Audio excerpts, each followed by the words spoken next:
being in that place where you have to be the reluctant hero to say, like, somebody's got to do something, and I guess I'm going to have to get up off this floor.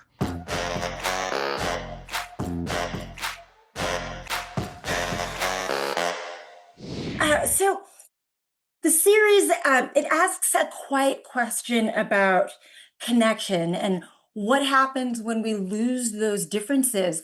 I would love to know, how did you interpret that as an actor?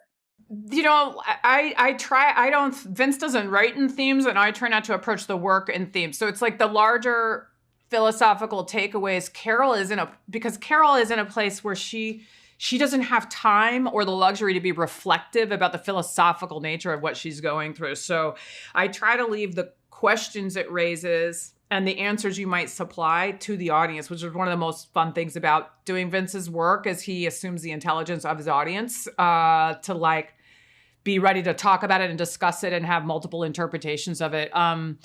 For me, yeah, I get more specific instead of theoretical, as far as like, I've lost my wife. I've lost the connection to my wife, but I've also lost everybody that I've ever known on the planet. I've lost my tether to reality. I've lost my tether to my career. A lot of threats that she's feeling very unmoored by. And then being in that place where you have to be the reluctant hero to say, like, somebody's got to do something, and I guess I'm going to have to get up off this floor. She's a heavy drinker.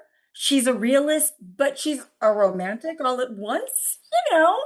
But if you had to, which of those traits would you actually try to defend her, knowing, grasping what she's trying to accomplish throughout the series? I love that she is this flawed. And I think most of the flaws, even if at times they seem more exaggerated than a flaw you might have or your loved one might have, they're all flaws that we've seen. And I have unfortunately grieved the loss of someone close to me. And most of the people I know around me have as well. And I've watched them grieve. It is a state of temporary insanity. Make no mistake. And so I kind of feel like all bets are off. I mean, obviously you shouldn't harm other people in these moments, but she also desperately didn't want to lead the charge here, which was it's a source of a lot of drama, but also a source of a lot of comedy, that she believes in her heart that somebody's got to do something. And I think she goes to Spain hoping it won't be her, hoping that she'll just be a follower, not a leader, and nobody wants to do anything. So it's got to be her. So I absolutely feel defensive of her reaction in that room. We've all been there when you're the person screaming that the barn's on fire and everybody else is like, it's completely fine, Carolyn. Please just sit down and have brunch.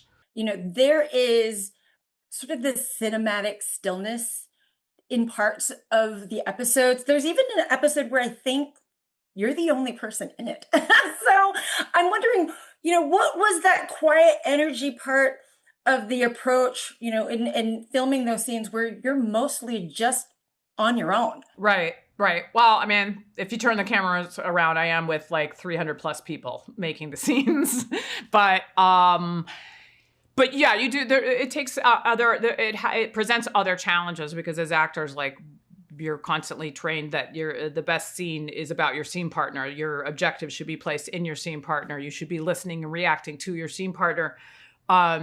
So what I would do in those moments when she's alone, and the writing and the storytelling is so great that it leaves me the space to track what would be the thought process going on here. And that way you're never just sort of floating in space and thinking like, I bet I'm interesting just sitting on a chair, because I'm not. And that would terrify me. So it's more about tracking what is the storytelling that's going on right here. Is it about the consideration of a home that I used to share with someone else? And if you're seeing her and she just woke up on the couch, why is that?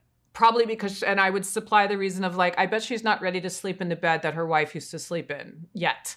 And so what does that mean? How did you fall asleep? How do you wake up if you went to sleep crying? How do you wake up if you went to sleep having drunk too much? When you wake up, sometimes in those moments, you're hoping it was all a bad dream. And Carol is constantly having to be reminded when she wakes up that it was not, and that it still is this way. Where do you start to put one foot in front of the other? And so those are the things I would think in those moments, is like, they might seem quiet and small, but they're so large in the tapestry of like making a real human being.